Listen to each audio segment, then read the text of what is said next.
joined the Edmonton Birding Club in 1984 before it merged with the Natural History Club in 2004 to become the Edmonton Nature Club. Over the past many years, she has been making significant contributions to the club in multiple ways. Karen has been volunteering with the ENC for over 10 years as the bird study leader. She actively seeks and books speakers and also has created her own excellent presentations. Her attention to detail, organizing these learning opportunities, ensures that club members look forward to bird studies and they're always well attended. As a contributor to club publications, Karen provides material for the website and writes the Armchair Naturalist column for our magazine. In 2020, Karen was elected to the position of executive director. She communicates thoughtfully on topics of club management and has helped the club successfully pivot to online presentations in response to the challenges of the COVID pandemic. Karen is very deserving of this recognition for her leadership and dedication to the club. So congratulations, Karen. And I do have your trophy. I don't know. Can you see this? Virtually hand it over there. Yeah. So, whoops, I lost you. So I hope to get this to you soon. I don't know. Can you see what that looks like? Yep, I can see it. Okay, congratulations, Karen. Very well deserved. Thank you so much for the words, Anne. Much appreciated, and much appreciated from the membership as well. I've enjoyed my time in the club, both as an active volunteer and as a member of the club as well. It's been a great time, and I've quite thoroughly enjoyed everything that I've been doing. So I'll be sticking around for a little while yet, and hopefully we can continue to have another successful year this year and onwards. So thanks again for all your kind words. I much appreciate it. And if anyone else would like a volunteer position, drop me a line and I'll let you know what's available. Okay, so I guess we can get started with Jana. So Jana, if you want to share your screen and take it away, and we'll take questions again at the end of the presentation.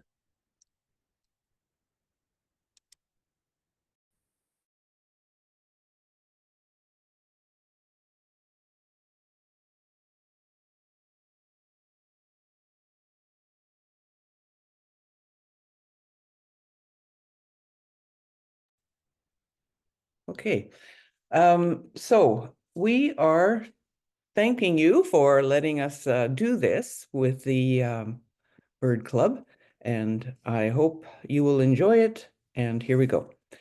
So this is the part of the sort of introduction I have. I'm doing it now, and we're going to talk about birds that are common to Alberta and Florida. And then I challenged myself to do an ABC of birds and other special birds, herons, and then the white birds. That's where I started this whole idea, because all the white birds were just kind of overwhelming. So I wanted to share especially the differences. So here's me with my 300mm camera, doing what I love best in the greenery and by the water in Florida. My parents had a place down in Florida, and we used to go down there quite a bit. Tony and I, my husband, they'd stay 6 months of the year, we'd go for a couple of weeks. This year, so we did the same sort of thing. We rented a park model. This one is by Lake Okeechobee. Have you heard of Lake Okeechobee? It is down by Lake Okeechobee, which is the biggest lake in Florida. Can you see it there? It is right in the bottom middle. There, use your glasses and you can see it. And so we were right close there. And with all the fishermen, and we got a lot of crappie fish, it's called. Actually, that's the name of the fish. And they would share it with us. Then we moved up the next month closer to Disneyland, Disney World, and this is in Kissimmee. We also in 2011 and 2012 took our trailer, our fifth wheel down to Florida and just took our time visiting a lot of the state parks. So we've seen the Florida prairies. We've birded under the big oak trees with its Spanish moss. We've been to the Atlantic Ocean and on the Gulf side, always looking for birds. We even spent a Christmas down in Florida, more towards Key West at the bottom. We've been to the Everglades. This particular boardwalk, I'm sorry to say, is not there anymore. It only goes up to it and then it starts to break apart, so they've not fixed it yet. So maybe when you get there, they'll have fixed it. And even in Disney World, you can find birds if you're looking. When you are there, you should be looking at the neighbors' feeders. That's where do you find the birds? Well, look at your neighbors' feeders wherever you are. These are the painted buntings and indigo buntings and beautiful birds right there at the feeder. Go to the parks. Maybe there's a park nearby. This is a sandhill crane that had some chicks, and you get some lovely pictures right up close because they're used to people. Look where the other photographers are looking. Catch their eye line of where they're looking, and maybe you'll find something special too. And there's drives. During some research on the internet, we found these drives. This one is on Merritt Island, and you see the road is right close to the ditch, which is right close to all the greenery and water, and the birds like to be there. Those are ibis. Speaking of ibis, ask where the birds are roosting at night. Even if it's not a birder you're talking to, they will know if there's a loud squawking bunch of birds roosting somewhere close by. Then you can also be looking for particular places where birds are roosting to nest. And this is what a Hatchkey, I can't even say it. A lot of them have the native names, but look it up, where do birds, and you can walk on the boardwalk. They put a boardwalk right there so you can get up close to where the birds are nesting. Here's a wildlife refuge, Ding Darling. Well, you're not going to forget that name. That's quite unusual. It was named for Mr. Ding Darling. And beautiful, you got to drive right beside the ditch, right beside the water. And it's like they planned it. The wetlands, they make wetlands there to filter the water before it goes back to the ocean. So this is close to Orlando. It's a large facility. They've built boardwalks so you can walk through it and see all the birds that are also using this wetland. Another word for that is sort of like water reclamation area. These ones are not as tourist friendly. They have the gates, but sometimes you're allowed to go with a birding club, for instance, and drive on the berms, stop, get out, and look at the birds that are using this area as well. Sometimes internet and research will lead you to some very crappy kinds of places that you can go where, oh darn, we didn't even see nothing. We just walked and walked and walked and we didn't see anything.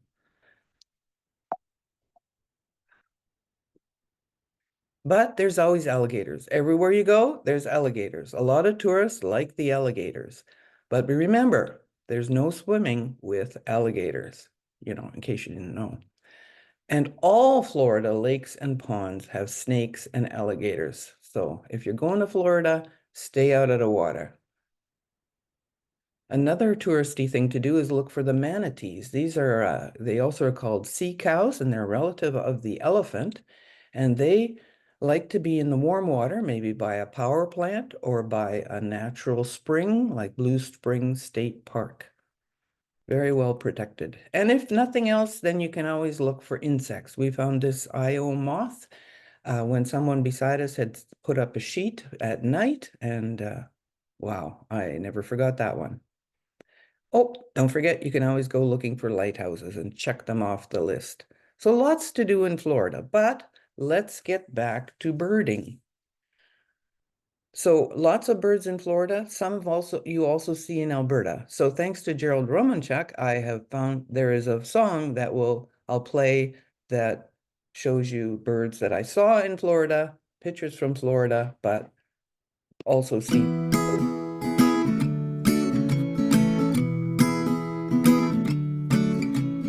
I can't look at the rocket launch, the trophy wives of the astronauts, and I won't listen to their words, 'cause I like birds.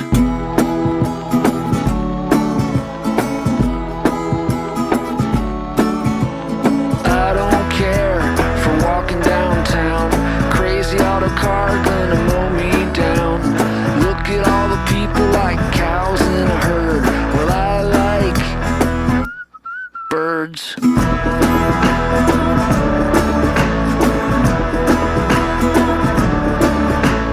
If you're small and on a search, I've got a feeder for you to perch on.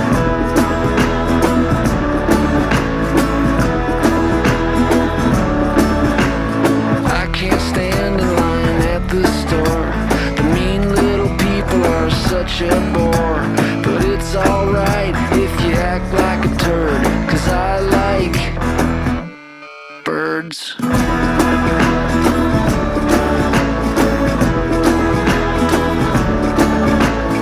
If you're small and on a search, I've got a feeder for you to perch on.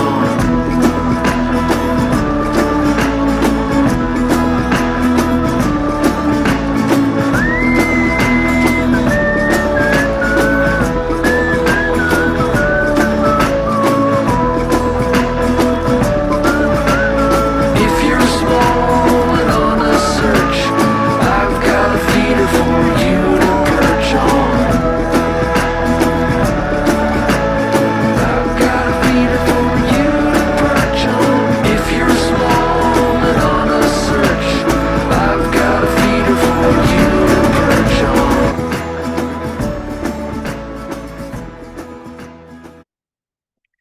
So that's a whole bunch of birds that we got off the top of the list right away. But I also thought, okay, there's so many more pictures I have. How am I going to do it? So I decided, since I make quilts for my grandchildren using ABC, A is for something, B is for something, we're going to do ABC of Florida birds. It's hard sometimes to find the right bird to match the letter. So I'm going to show you some of my fun pictures as well. Like A is for ambitious. So this is a cormorant trying to eat a fish. It took him a long time. We actually had to leave. We never knew if he ended up giving up or if he actually ate the fish. Bunting, painted bunting. Oh, beautiful bird. And what better? That's one of my favorites, and you'll see it again later. The crested caracara for C. He's like a vulture, but he's more not really of the vulture family. He eats a lot of dead stuff along the edge of the roads. The dove, the common ground dove, a little bit different than the mourning dove because he's got the pink bill and the pink feet, a little bit of scaling on the back of his head. Oh, and a little bit of risque video for it, not video, show for you. We've got the mating bald eagles. This flamingo was probably in a tourist spot like Discovery Cove, but it isn't easy to see the flamingos there. They are there, but they're usually way far away on the other side of the lake, and you only get a little polka dot of pink in your binoculars. So here's your flamingo. The gnatcatcher, you think, oh, look, I found a warbler. And then you get your camera on him or your binoculars and you realize, oh no, it's the blue-gray gnatcatcher.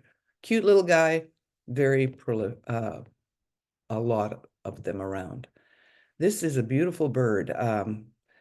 Hawks, you might think of our red-tailed hawk, of course, but this one doesn't just have the belly band, it has a whole belly full of red and a little bit on his shoulders as well. The glossy ibis. This ibis has not got the white all the way around his eye like the white-faced ibis does. And he's supposed to be more bronze colored, but I thought he was pretty spectacular in the coloring. The Florida scrub jay. There's going to be a quiz afterwards. This is the endemic bird of Florida, and it nicely fits in with J is for scrub jay. A kite.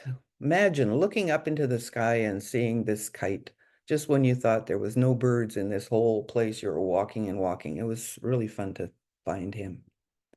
A laughing gull. This one is in breeding colors with the red bill. I guess he's been eating something because he's got a little more black, but the crescents on his eyes. The mockingbird is the state bird, and here he is.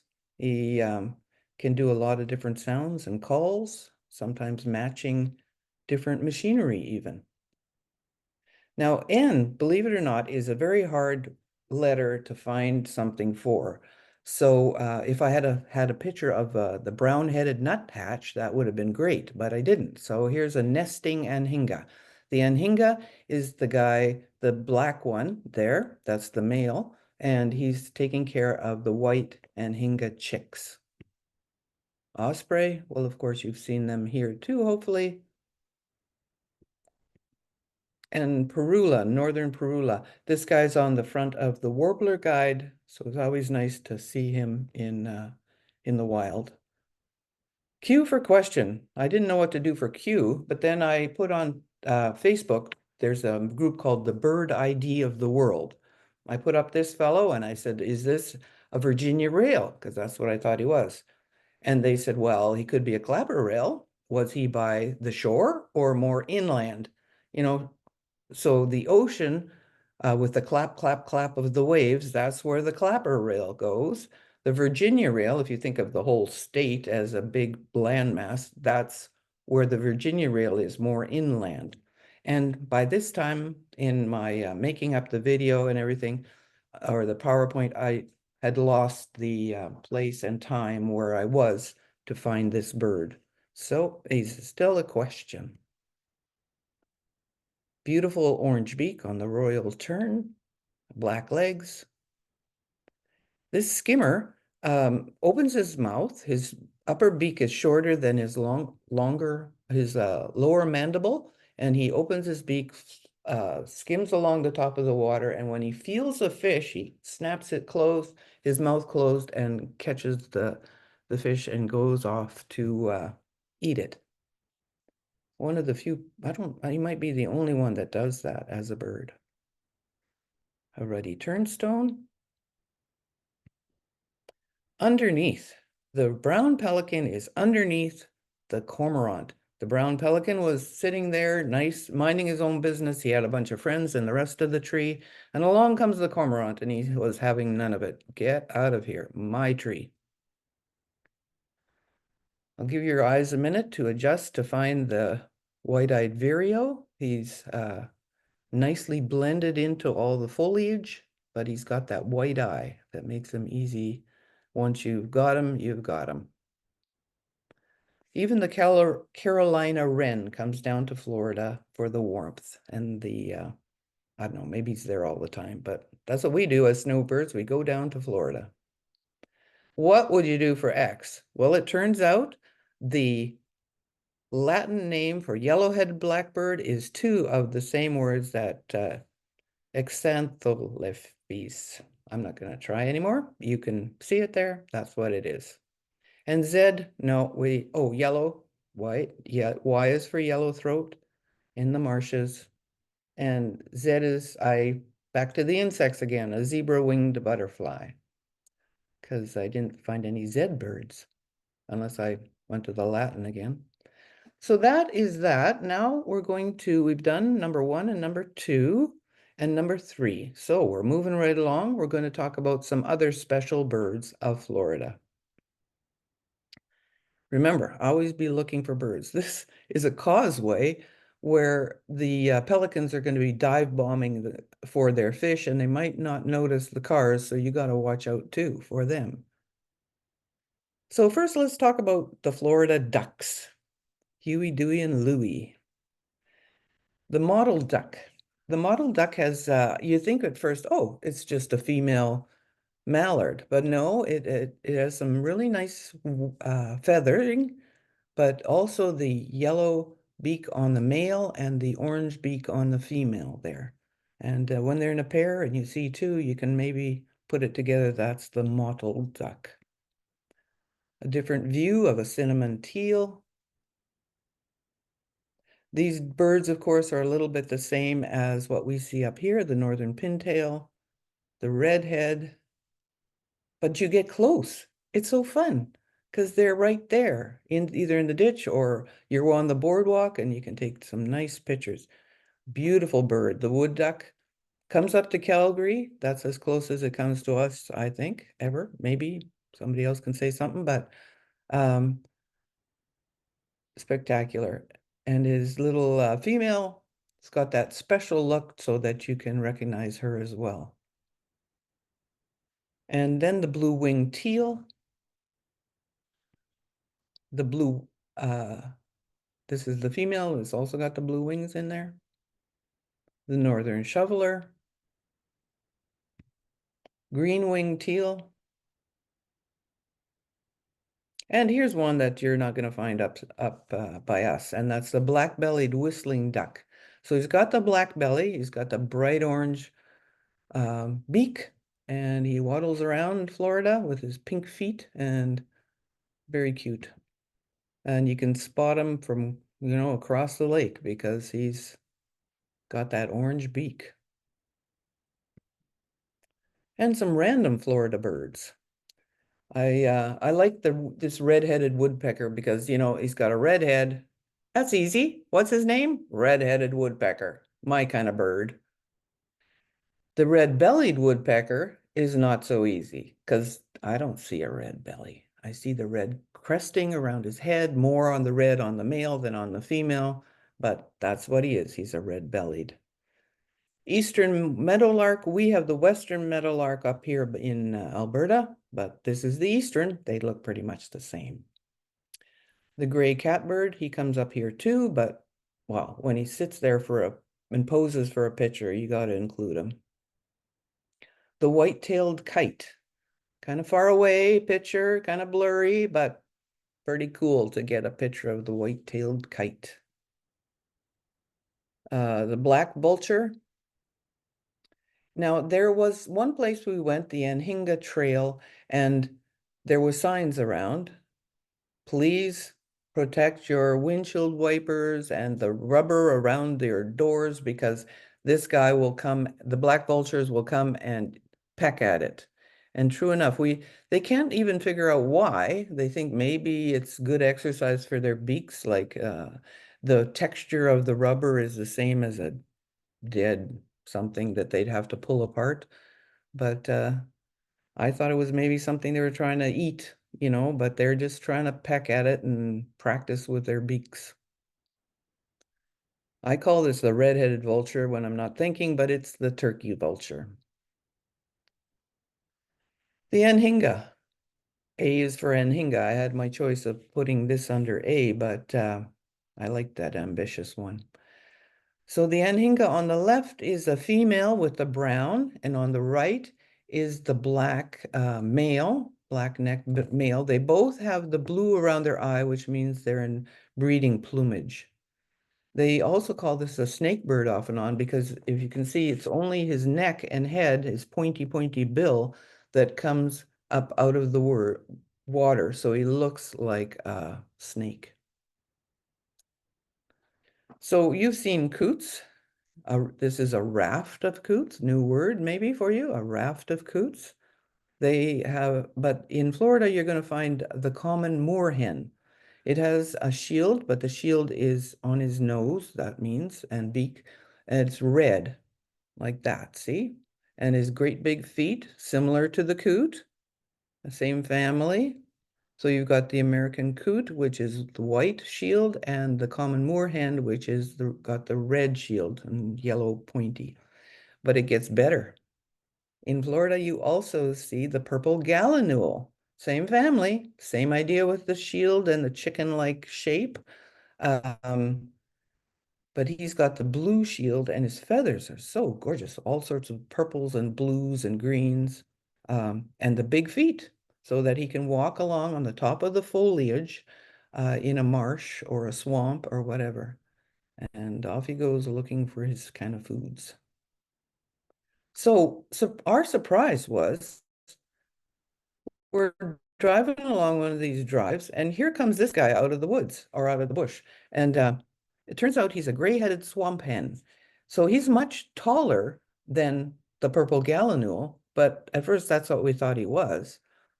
But his shield is much more pronounced red with almost like eyebrows and this big orange beak. They were domesticated and they got loose, and so now they're all over the, well, not all over, but they're starting to produce and become a bird that you can find in Florida. Again, with the great big feet. Doesn't that look funny? And much taller. Did I mention he's taller? So here is the, what would you call this? The all about birds and how the difference is. So the adult swamp hen is a large, colorful rail with heavy red bill. Note the orange-red legs and red forehead shield. The purple gallinule are considerably smaller than the gray-headed swamp hens with yellow shield, and I can't read it because I got all these people here. I'm afraid if I try anything, it'll go away. Yellow tipped and greenish back and bluish forehead shield. Sometimes you just go to the internet to find the answers. So when you go to the internet and you ask, okay, so what are the endemic birds? What are the threatened birds? What are the endangered birds? It just seems like it doesn't match up with what I found in Florida. For instance, they will suggest that the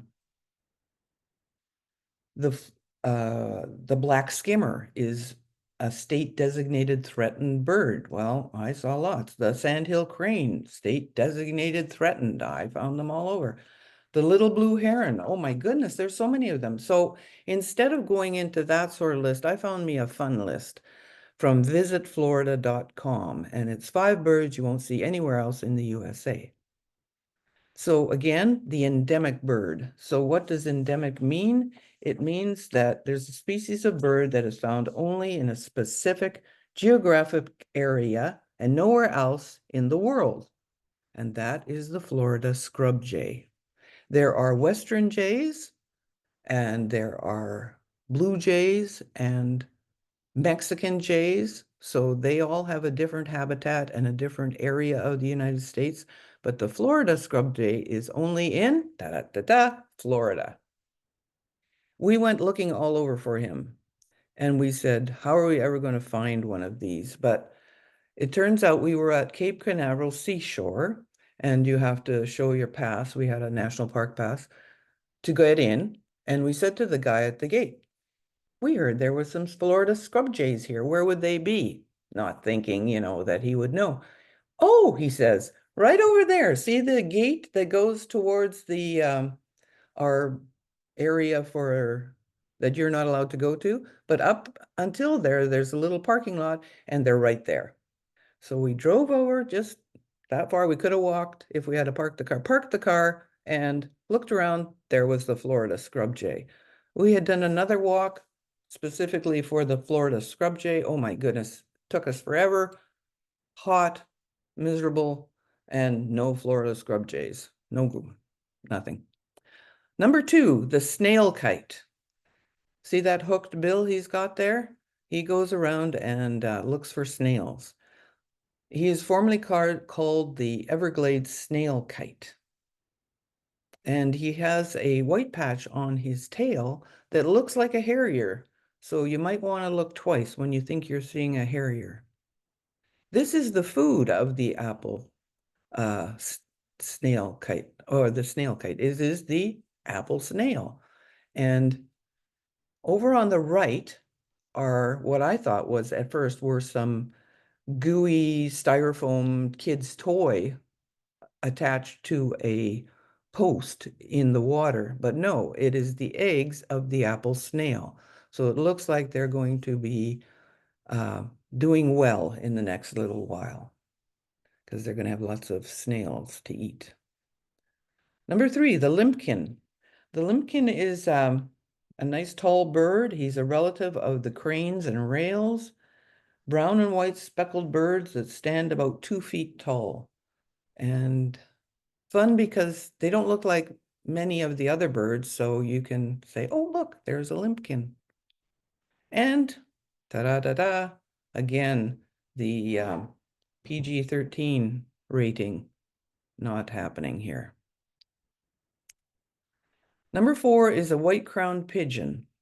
They show them as being in Florida, in the bottom part of Florida, not easy to find. And the other thing is these, if I may tell you, somebody said, don't tell them, but I'm going to tell you because you're my new best friends, right? This white-crowned pigeon actually comes from, the picture is from Cuba. But that's what he looks like. Again from Cuba. It's number 5 on their list from Visit Florida is the smooth-billed Annie. So you always have more you can go back to Florida for to find different birds and more birds and better pictures. One I'm going to show you here is the grasshopper sparrow. I added that because in our running into people, running into signs, whatever, we found out that the Florida grasshopper sparrow is an endangered type of bird. It is on the list for the federally designated endangered birds, as well as the Everglades snailkite. So the biologists fear an unexplained plunge in the population has left fewer than 200 in existence, possibly making the small bird the most highly endangered in North America. And it's breeding right smack dab in the middle of Florida there. And now you get to see my special favorites. Now, here's the American bittern. Always fun to get a good shot of that because he hides in the reeds and whatnot. But why would you even call it your favorite? Well, I have a reason for that. It's because we got a picture of the least bittern. We were so excited. That is a lifer for us, meaning that we never saw this bird before or got a good picture of it. So we were very happy to see the least bittern. The great egret. Big bird, easy to spot. And when he's breeding, all these beautiful feathers. That's almost what killed him because in the 1800s, they wanted all these plumes for their hats. And so they would kill all the birds and get the plumes. The green around his eye tells you that he is breeding. And just, what do you say? Spectacular bird? Yes. This was in Venice at a rookery. That's the right word, not roosting, but rookery for birds. And they had the camera place set up right beside it, almost. I wanted to show you another couple pictures of the painted bunting because he's such a cool bird. Look at the back, all green and blue like that for the male. And how friendly is he that he comes to your bird bath or your food that you might put out. The roseate spoonbill. He takes this bill and swooshes it back and forth in the mud to find little crustaceans and fish and whatever he can find. Some say his pink might come from eating those things like shrimp that gives him the pink color. But does a really good job of being a beautiful bird that you can take pictures of. These pictures came from the Orlando wetlands, so we were right there and we could get good pictures of them. I'm going to leave them there. The one on the right, doesn't he just look like a ballerina? Anyways. Okay. And another nice picture of him, her. I can't tell the difference, male and female. See, there's a few chat questions. Not going to always be able to answer everything. This one, I like it one of my favorite pictures because I got the eye right in focus. My son, who's a better photographer than I, when he wants to be, complained about the coloring on the bill, but at least his feathers are showing properly. So we've done a 1, 2, 3, and 4. Now we're going to go into the herons found in Florida, which will lead us right into the white birds of Florida. So how are we doing for time? I can tell by this. Not too bad. So herons. Now this is where I'm hoping you're showing me some nice little laughing emojis. Nobody wants to talk about George's addiction to heron for those of you who can't see it. The great blue heron, he's the biggest one. And of course, we're going to talk about him first. We see him up here, and that's good. If you're lucky, you'll see him eating some fish. Here he is breeding. His feathers get a lot bigger and better. And you're going to see the little chick there. And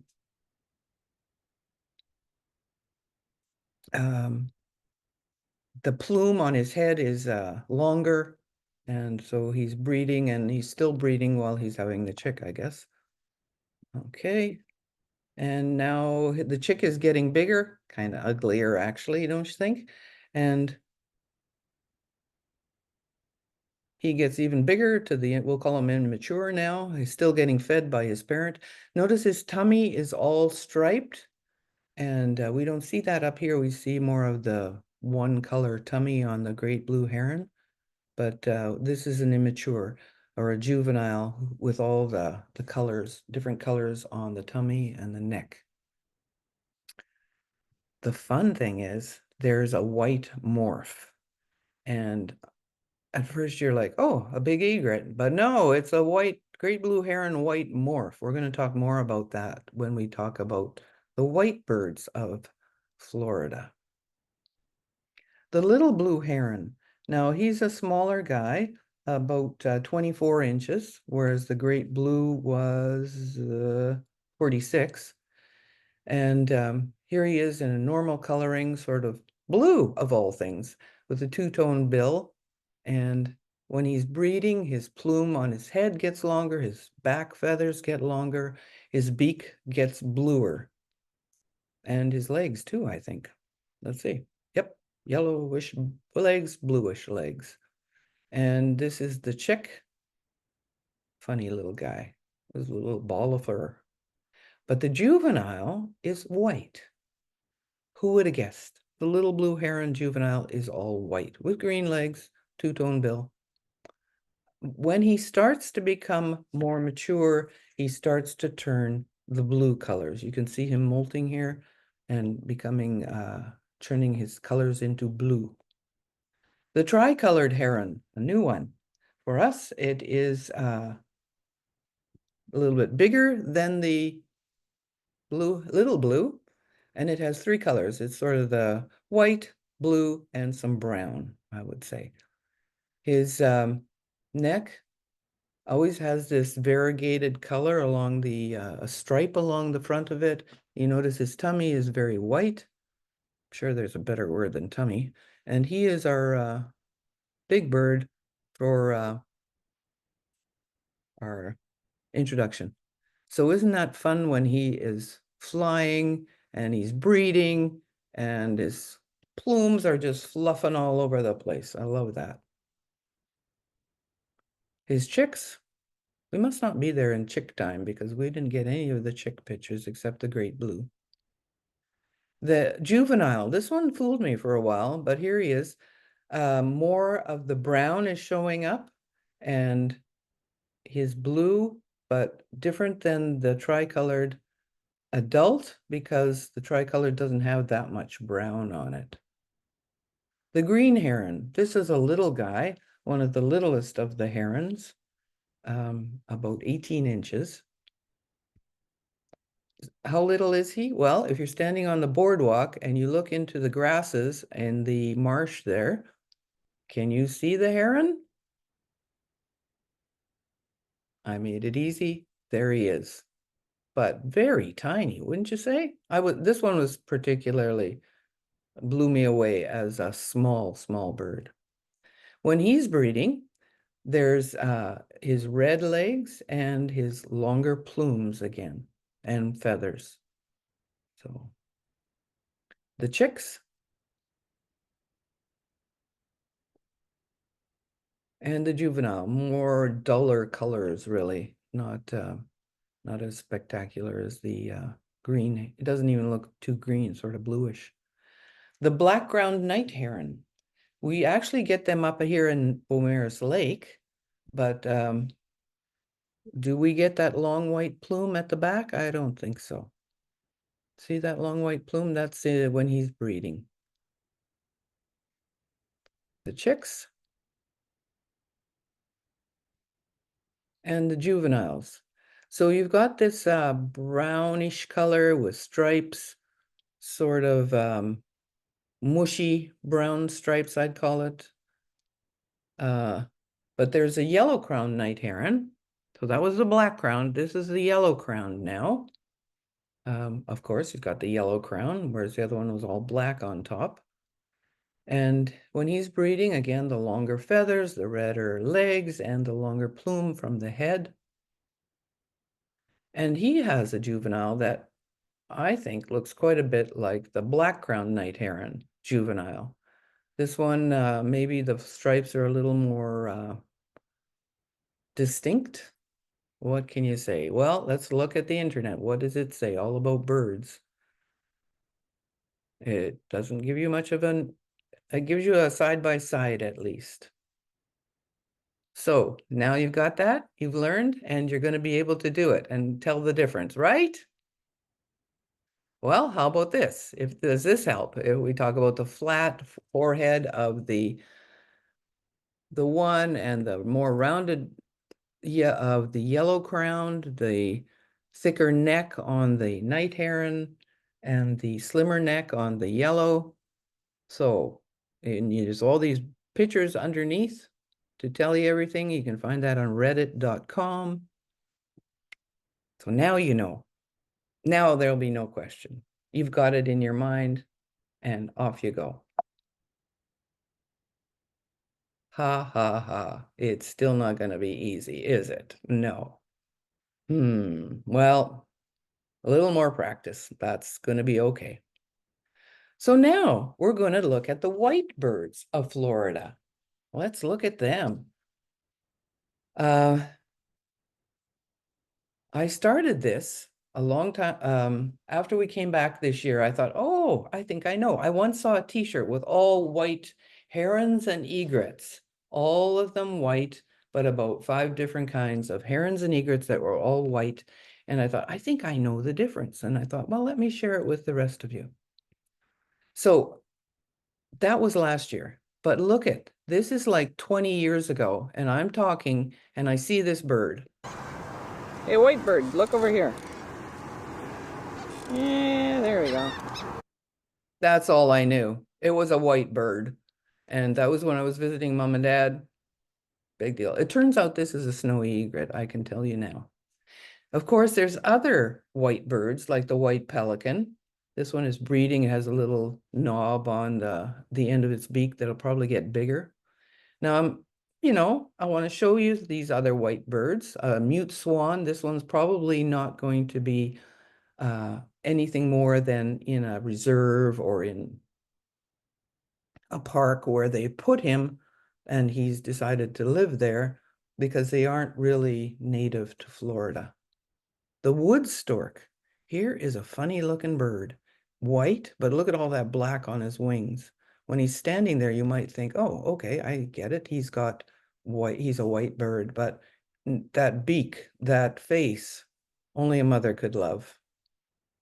The wood stork, one of the few storks, if maybe the only stork in Florida.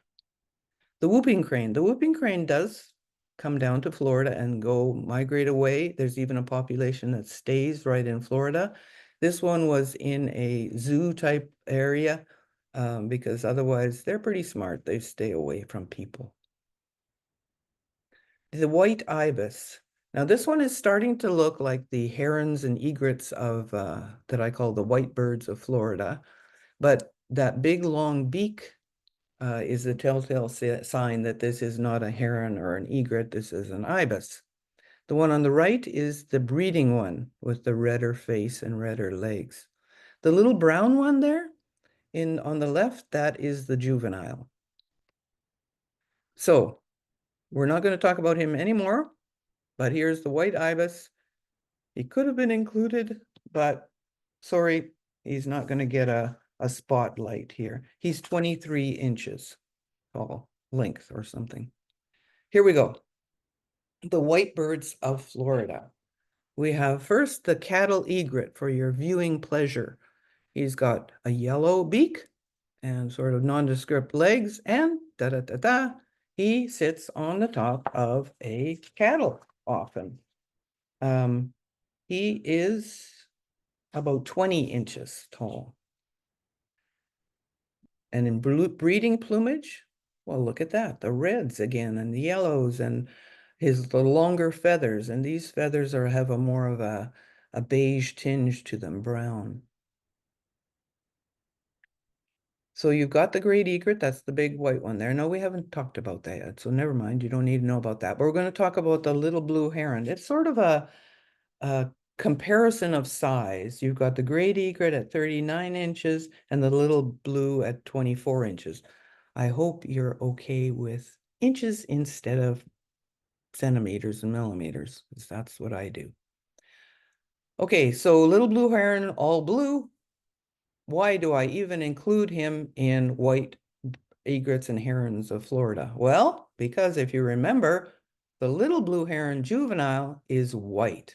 So because he's sort of the same size, 24 inches, as a snowy egret coming up, you might think, oh, maybe that's just a snowy egret. But no, it is the little blue, and the green legs, the dull bluish legs, is the clue, and the two-tone bill is the clue that this is the little blue heron juvenile. So again, we need to show you a variety here so that you have the introduction to what the white bird is coming. So here is a reddish egret. That's what the one on the left is, and over on the right is the little blue heron. It's not too hard in the field to see the difference because the reddish is 30 inches and the little blue is only 24. So the reddish is a much bigger bird. A medium-sized heron with shaggy rust-colored neck, slate gray body, and heavy two-tone bill. Whereas the little blue herons are smaller than the reddish egret and have a purplish colored neck. So here's the little blue heron. This one's pretty blue, actually. And the reddish egret. More of a scary looking bird. He'd be good at Halloween. You could dress up. Breeding plumage. Look at that guy in the wind. Woo! All the feathers flying all over the place. The two-tone pink bill and the longer feathers. And he's always on the shoreline because he's looking for fish. And there is a white morph. Who would have known? And he is also about 30 inches tall, so quite a large bird. He is doing canopy feeding here, where he's giving a shade so that he can see the fish in the water, and that helps him to see that. So the reddish egret white morph. We'll do a little final review because it might even be kind of confusing already. So we've got the pink bills and the black. So these are hard ones to find and to spot and say, oh my goodness, yes, that's what that is. But here's an easy one. The snowy egret. I love him because he has yellow feet. Easy. Always yellow feet. And if he's breeding or not breeding, always with the yellow feet, yellow face. So snowy egret, yellow. What should I tell you? Or can you think up your own thing about getting yellow feet when you're walking in the snow? He is in breeding plumage. Longer feathers and yellow feet. yellow face. Another one, just because I love those birds that do that and get those big feathers and show them off. Again, one of those drives where we just drive by and he's in the ditch and boom, you take the picture. Easy. The great egret. Now this is the biggest one. He is 39 inches. The great blue heron white morph is 46, but this one's 39. So it's a little bit smaller, but still great. And he has completely black legs. The green, when he has the green on his face, like in the left picture, that means that he is breeding. There you go, breeding plumage. But not just his face turns green, his feathers, of course, just make a good showing. So it's very fun to get 100 different pictures of these guys. So great blue heron, why is he here again? Oh, because he's the biggest one. We're going in size order. And the great blue heron white morph. This is the 46-inch one. And I can't tell you how pleased I was to find that picture and find it back and take it in the first place. Being there at the right time, at the right place is a gift. So we've got the cattle egret. He's the smallest one. The little blue heron, juvenile. The snowy egret, this is the big finale, with the yellow feet. The reddish egret white morph. So you can see we've got a theme going here. They're all white. They're either egrets or herons. And the great egret getting bigger. And finally, the great blue heron white morph. Did you want to talk about the sizes? I got that ready for you. 20 inches on the cattle egret, little blue 24, snowy egret 24, reddish egret 30. So we're just getting a little bit bigger. And the great egret 39. So that's, you know, when you're looking at a cattle egret, he's quite small compared to the great egret. And the great blue morph 46.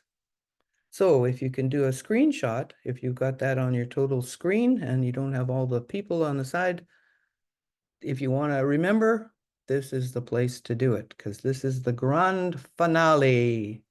And I think I will stop sharing after the count of 4 or 5. Ah, look at that. There, that might be better. It's hard to know where your mouse is. Yeah. Karen, if you can stop share, that would be fine with me.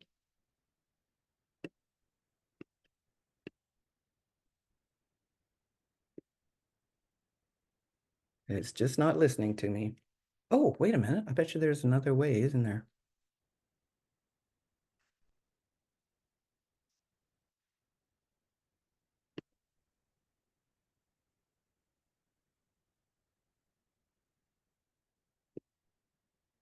Okay, are we stopped sharing, Karen?